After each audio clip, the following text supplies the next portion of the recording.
The Autistic Radio Conference Tour 2025 is a co-production with BILD, the Restraint Reduction Network, and Autistic Association. We are open to co-productions with professional organisations where our ethics and interests coincide and align. This short series of short podcasts demonstrate cooperations that are possible, recordings with people at the conference, speaking openly, clearly, with equity in the communication. Hello again at Autistic Radio. We are continuing at the BILD conference, the conference where we're trying to reduce the use of restraint on various people who, for good reason, need interventions from practitioners in the state. I have with me today somebody rather special. You may have heard of Calum's Law. Please introduce yourself, Calum's mummy. Hi everyone, my name's Beth Morrison, and I'm Calum's mummy. Calum is a young man he's a young man now. He's 27 and he has autism, cerebral palsy, epilepsy, quite profound learning disabilities. When Calum was 11 years old, he was in a special school. Didn't have a lot of language, didn't have a lot of understanding of instructions. One day he was riding a specially adapted disabled bicycle in an empty school gym hall. But apparently Calum wasn't following the teacher's instructions. So the teacher decided to pull Calum off the bike and he got a fright and he kicked her.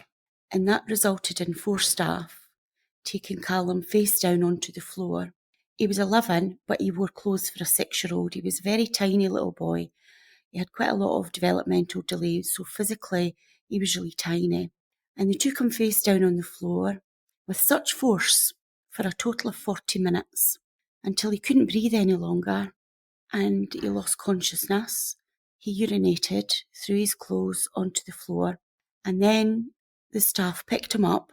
He was quite floppy, so they strapped him down in a wooden chair, a bit like a Heathfield chair that's used for children that have got mobility issues and can't sit. They strapped him down in that and they stood over him with an egg timer to show him visually that he was being punished.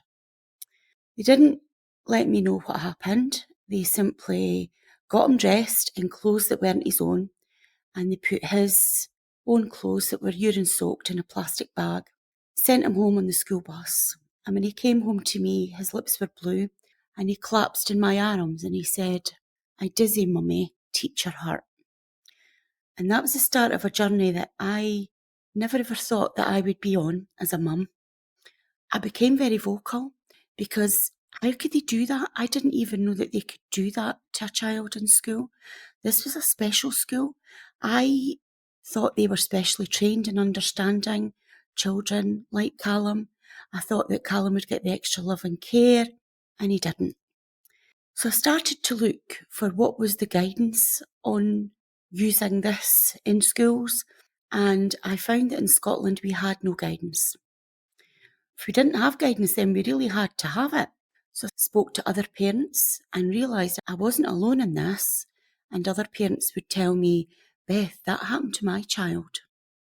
I did a petition back in 2014 to the Scottish Government, and in 2015 I gave evidence in the Scottish Parliament around what had happened and what I was hearing was happening all over the country to other children like Calum.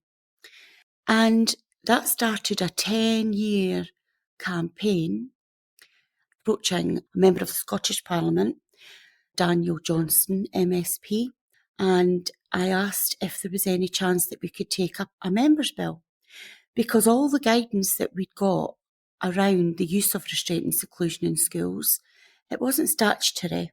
And I felt it wasn't working, because if it wasn't statutory, nobody had to do it. There was no mandatory ask to record and report these incidents that were happening.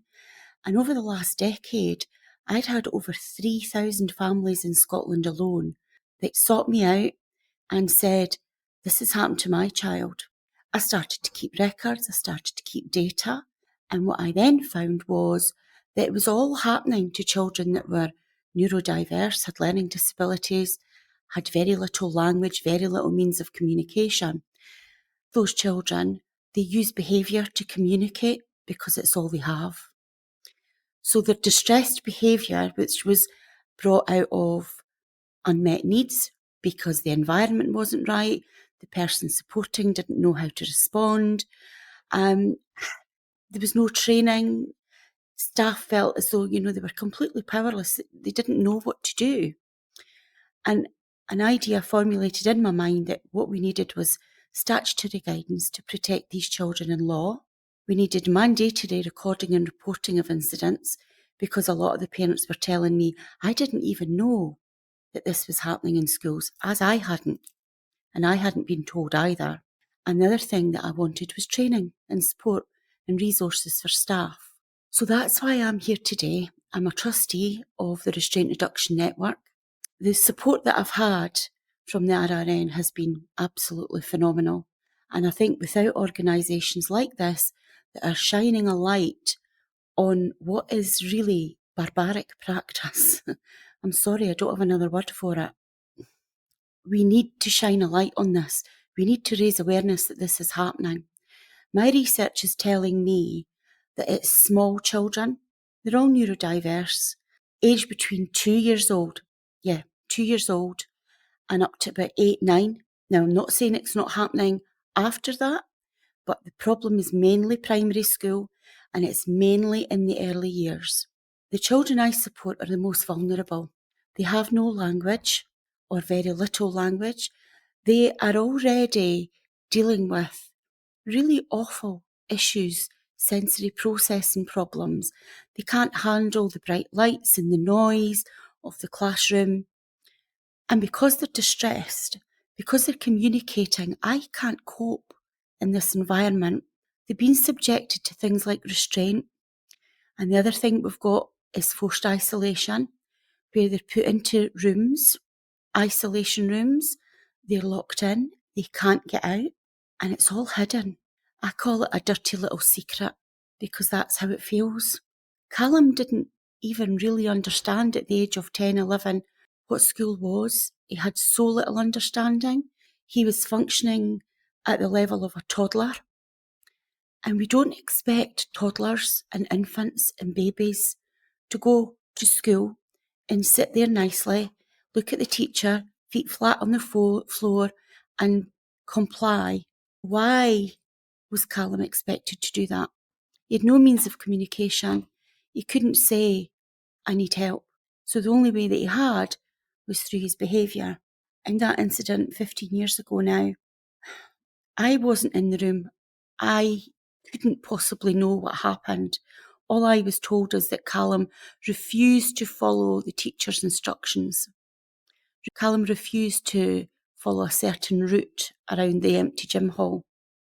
I wonder why he was pulled off the bike just for that, for non-compliance. If I had been pulled off a bike physically by somebody bigger than me, would I react? I absolutely would. Would they take me to the floor and restrain me by force? I don't think so. Why are we doing it to a child?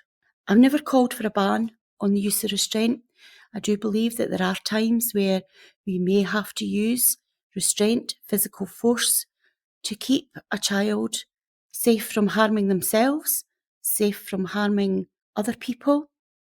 I believe that, if a child's running into the road in front of a car, yes, please make sure you hold them back.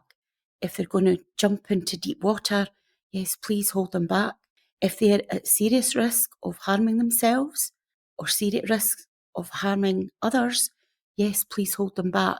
But what I'm seeing is the use of restraint and seclusion in schools on small vulnerable children because of behaviour that is linked to their disability.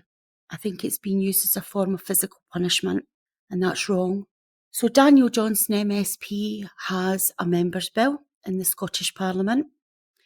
It's at stage 2 at the moment, which means it's at the amendment stage. We are confident that Calum's law will pass.